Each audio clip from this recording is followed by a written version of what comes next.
The following program was provided by an independent producer solely responsible for its content.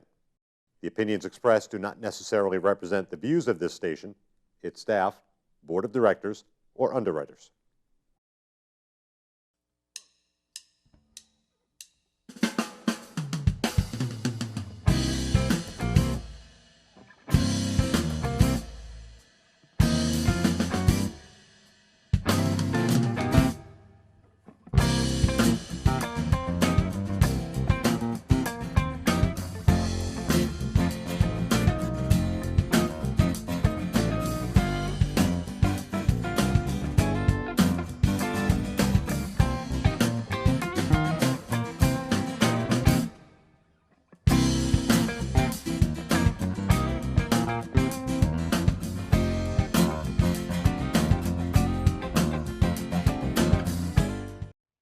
Welcome to Gate City Chronicles. I'm Kevin Avard, your host.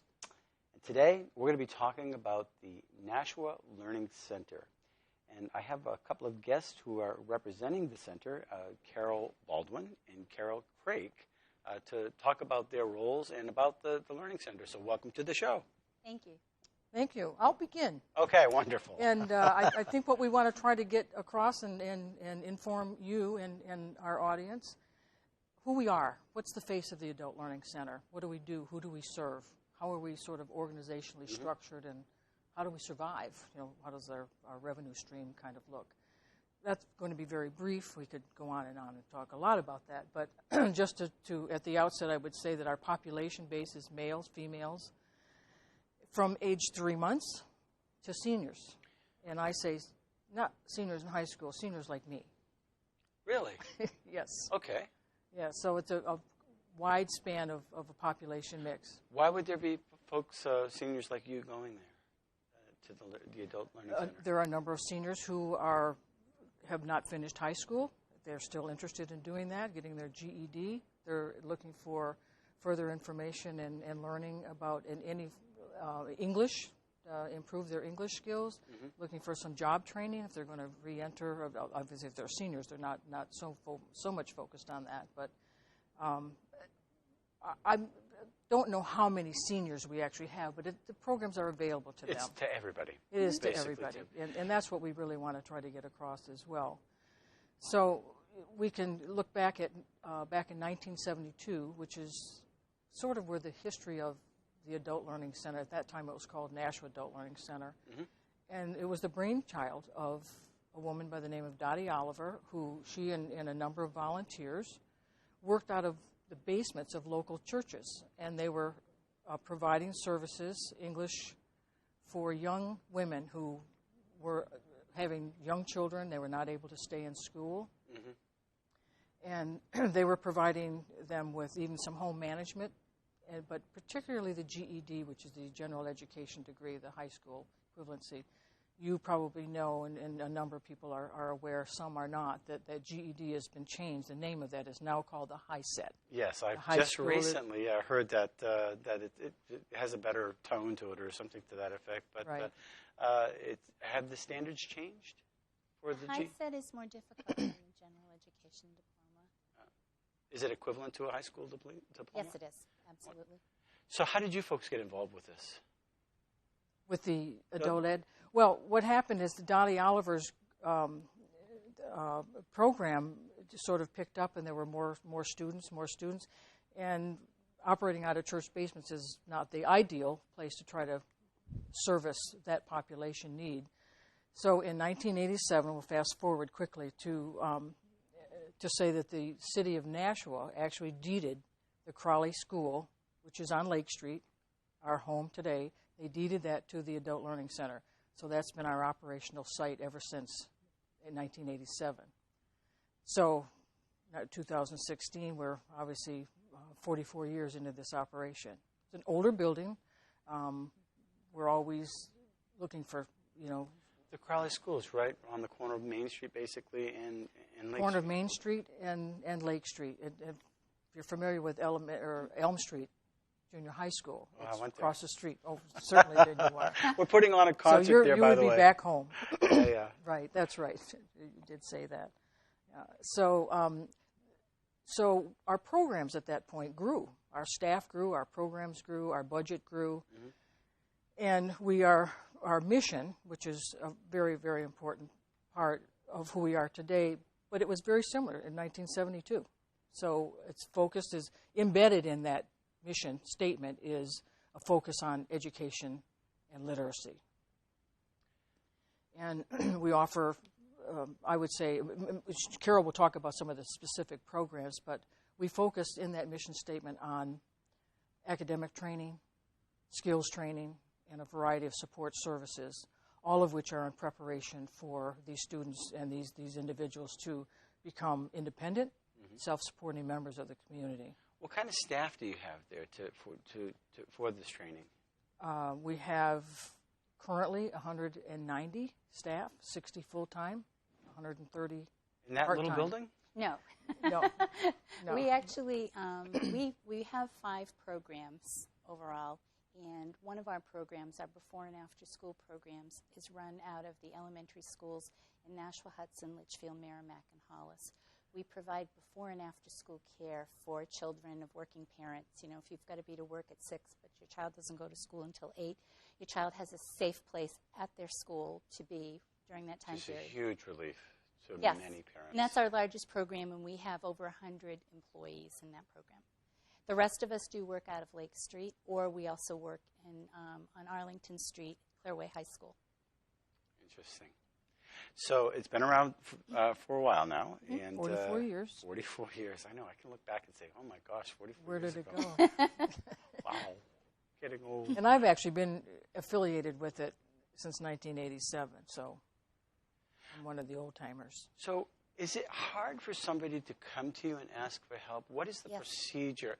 Because, you know, generally if somebody needs your services, they're maybe they've lost an opportunity, they've migrated here, or they've quit school, they don't know how to get back, they got a record, jail, seniors, just life in general. How do they approach you? How does that happen? So I took over as the executive director 2 years ago, and the tone that I inherited at the school that we maintain is the tone that I continue. You hit the nail on the head. It is very difficult for someone who maybe has dropped out of high school. They could be 20, 30, 40, 50 years old, and to have to walk through the doors and ask the questions to get into the classes. So we work very hard, our entire staff, to be as friendly, as welcoming as we possibly can. And you're right, the same is true of immigrants and refugees. We often have to, they will often come to the door and we have to coax them in, welcome, come on in, basically sometimes pull them in. It's a very difficult thing to do, but we work really hard at making people feel welcome. That's what we're there for. It's got to be hard for some people to humble themselves It is. too and just say, hey, look, I need help. Homeless people, they're obviously, sometimes they're from places Yes. where they don't have an address. I mean, they can still come to you. Absolutely, and they'll generally come to us through other agencies. We are very collaborative. We work closely with agencies like the Nashua Soup Kitchen, the Front Door Agency, Harbor Homes. All of them will direct people our way. Sometimes they'll give us a heads up, an advance phone call, so we're waiting for people. We know they're coming and we're ready. Do you ever, I'm sure you do at some point, but special ed where children just, you know, they have special needs. Yes. And you really work with them as well, I would assume. We do. We have special needs children in all our programs. We have special need children in our daycare. Sometimes they'll come with us, be with us in the morning. They will leave at noontime to attend a special program, or case managers will come in and actually work with them on site. Same in our before and after school program, and same at Clearway. We have special needs people at all levels. Do you provide transportation as well? No, we do not. But there are other agencies that do that. We coordinate with them. Interesting. You were going to... Are you aware of Clearway High School on Arlington Street? I know where Arlington Street is. Okay. Well, Clearway, and Carol certainly can speak more programmatically about the details, but it's an absolutely wonderful opportunity for students who are having troubles, either emotional, academically, and they're not the general high school milieu just doesn't work for them. They feel, for any number of reasons, they don't fit in. Clearway High School has a space for 70 students. I think the 70 is the number now. I think we probably have 60-some at this point. We have a great relationship with the superintendent of schools, who actually serves as a standing member on our... Mr. Conrad? Yep, Conrad? Mark is a member of our board. He's wonderful. He's absolutely wonderful. And we've developed relationships with guidance counselors so the referral process is not complex. Are you in the school budget, or is it so you are part of the school? We're a separate entity, but we have a contract with the school that is renewed every year. Right. So that's why it's good to have Mark there. Right. And Mark also serves as a voice, make sure that we're doing the right things, that we're in tune with the needs of the school district. With those children that don't fit in and they come there, what are some examples of these types of children? The stories can be heartbreaking. The one that always stands out in my mind is the young woman whose father made an unfortunate choice and went to prison, and mom was left with 3 or 4 children to care for and had to work 3rd shift in order to help her siblings get on the bus to get to school. She couldn't get to high school on time. Clairway starts at 10 o'clock, goes to 2 o'clock. So a guidance counselor realized the program. She came to Clairway. She graduated with a diploma and was able to continue on with her life. Stories like that we hear all the time. And then on the opposite end of a sad referral piece is we had another young lady who she's sort of a wonder story in my mind. And she was in the high school, and something happened relationally with a boyfriend or whatever, and it truly knocked her on her can emotionally. She was not attending school. She just sort of vanished. Very bright student. Up to that point was very involved with lots of extracurricular activities, was on the honor roll. She just sort of vanished. Well, she ended up being referred to the Adult Learning Center's Clairway. She went through that program. She graduated, did very well, and from there she applied for a scholarship that we offer, and she finished 2 years at the VOC program and has come back and is now matriculated to a 4-year program. So it runs a gamut of profiles in terms of attendance, and that's what makes it an interesting place for the students as well. Small classes, they don't feel as stressed, they feel like they fit in, they get individual attention. It works well. This is probably a dumb question, but who pays for this? Do the students pay for it? Does the town pay for it? How does the state pay for it? How are you funded? Well, I'm not in the public school system, but it's my understanding that cities are required to educate their students. So the money that the city would spend to educate this child comes to us instead. Okay, so there's no tuition or anything to that of nature. No. Like an out-of-district placement. It's up until a certain age, the public school has an obligation to educate the students up to a certain age. Right. It's a safety net. Otherwise, many of these children wouldn't graduate from high school, and they'd be out on the street. And that's a tragedy in itself, and we can't tolerate that. That really shouldn't be, especially with all the resources that we do have. Sure. So are there any events that's going on, any awareness events that for the school? Ooh, we'd love to tell you about that. Just days away. Yeah, on May 12th, we're having a breakfast. We'd love to have you come by. It's in our gym from 7:30 to 8:30, and we're calling it Breakfast with Our Best. And we are showcasing all of our programs, and we will have a speaker from each one of our programs. Someone from Adult Ed. I believe we're having a young man who will speak to us about his experience coming here from Iraq. We have a really terrific program that we launched this year called Exploration.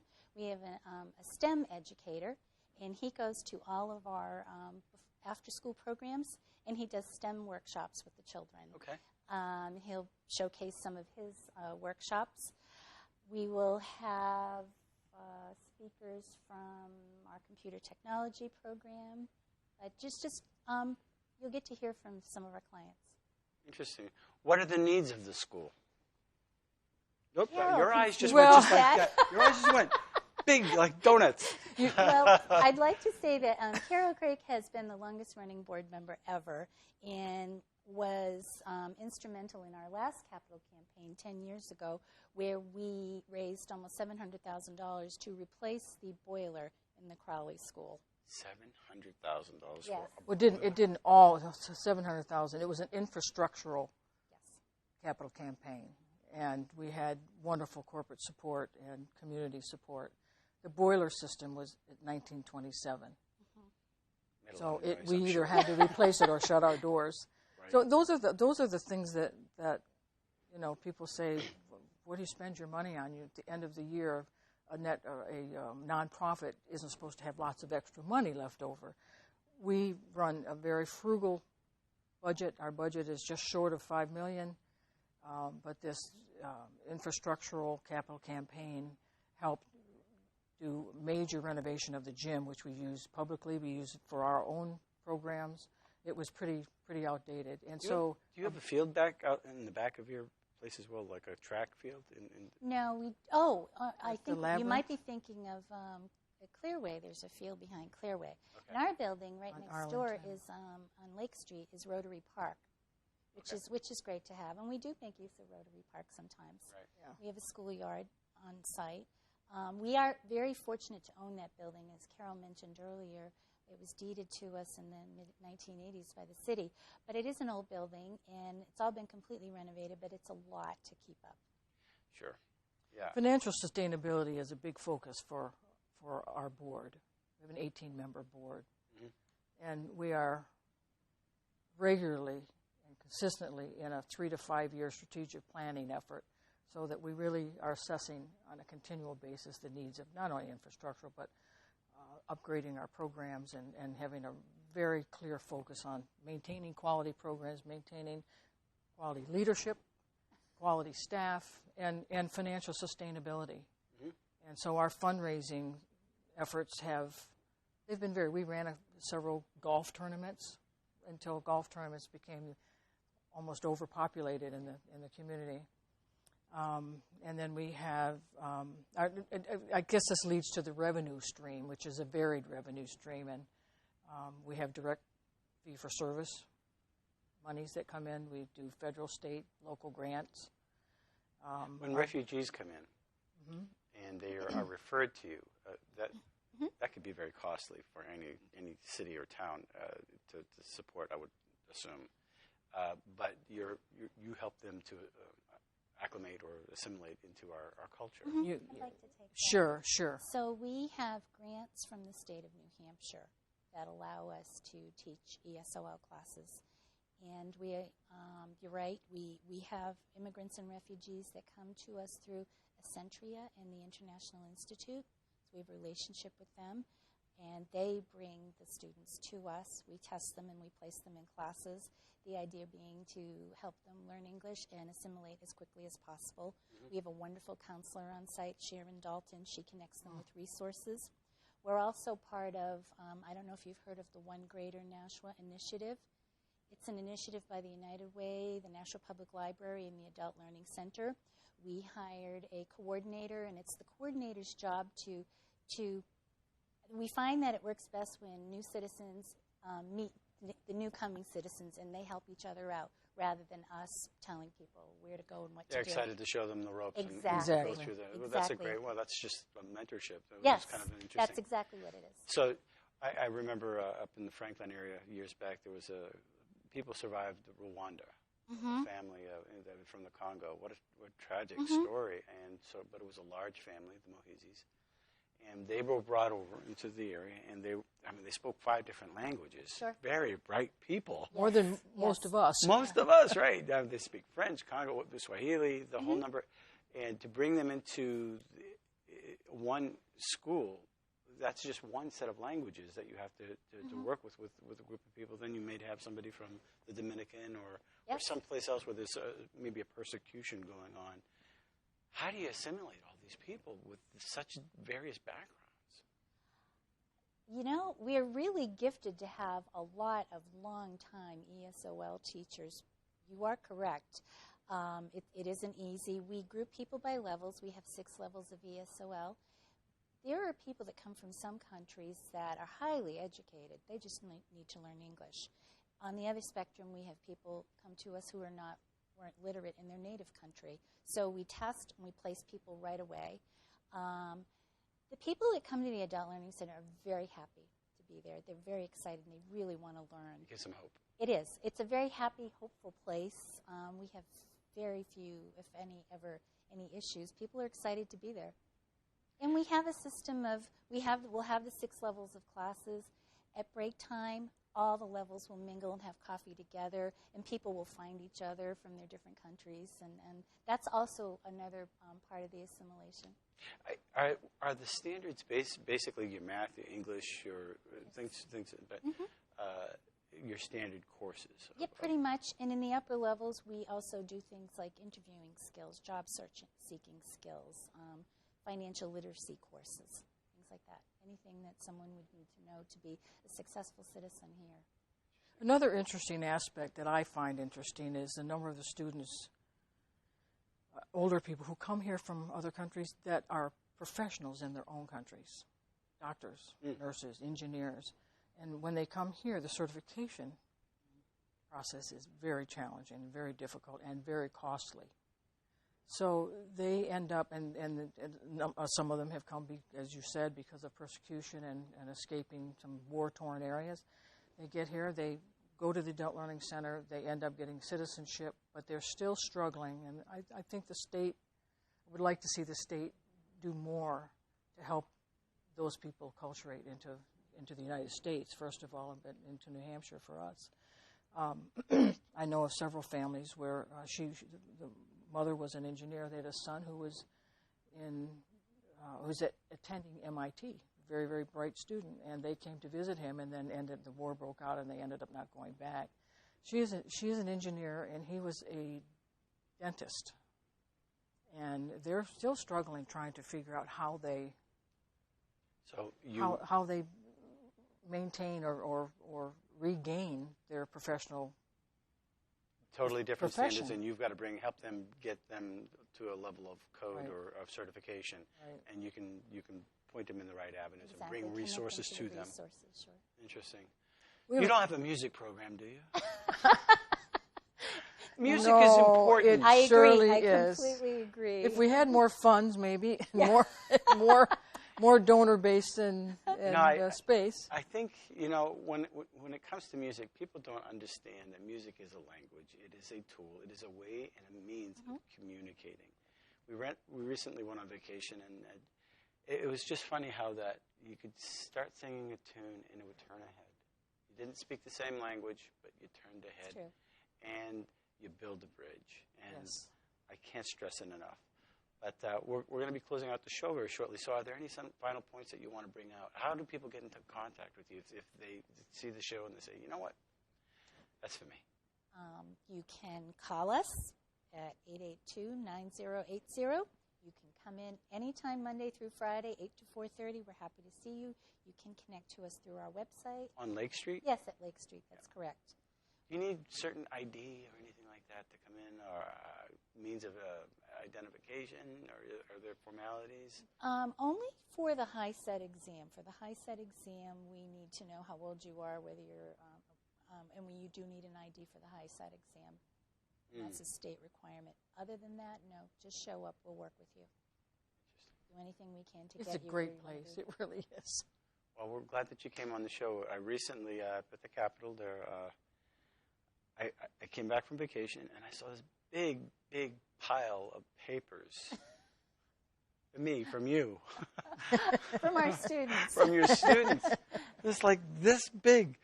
And my secretary said, those are for you to sign, and they were basically accomplishments and requests that the program would continue.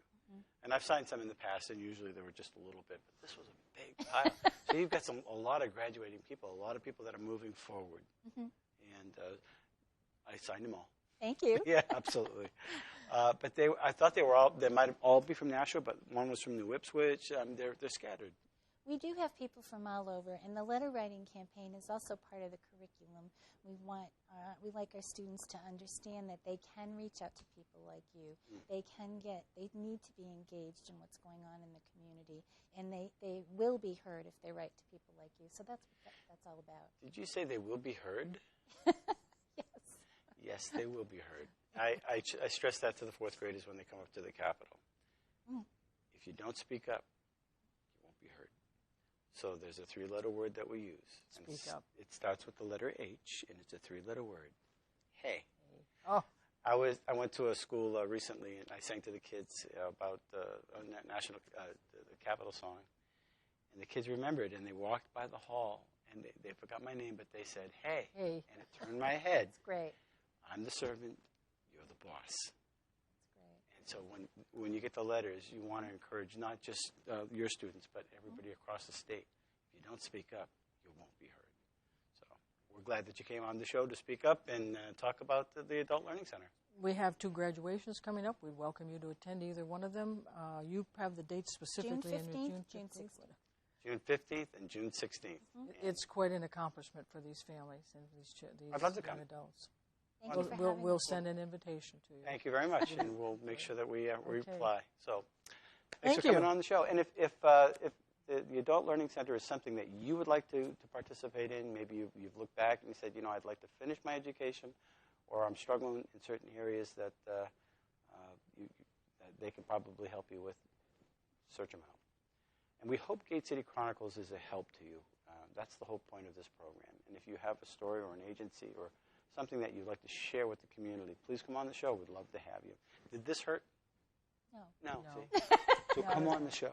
All right. Did you And have I fun? would just say one thing, that if any of our viewers really enjoyed what they heard today and support what we do, we would welcome them to become part of our donor base. In other words, please sponsor. Please sponsor. Everybody needs a board member like you. Until next week, thanks for watching Gate City Chronicles. We'll see you. Thank you. Thank you for watching Gate City Chronicles. And we want to thank our sponsor, Aardvark Cleaning. They've been a sponsor for quite a few years now, and we appreciate them being a sponsor. And if you want to be a guest on our show, contact accessnashua@gmail.com. We'd love to hear your story. Until next week, thanks for watching.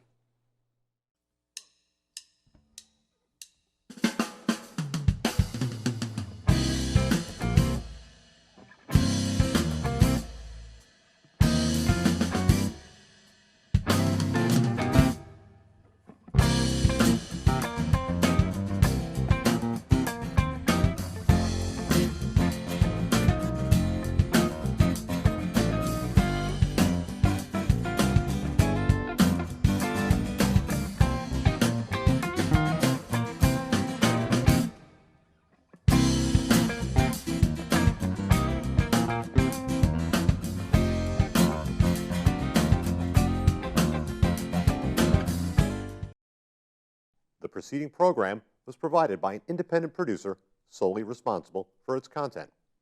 The opinions expressed do not necessarily represent the views of this station, its staff, board of directors, or underwriters.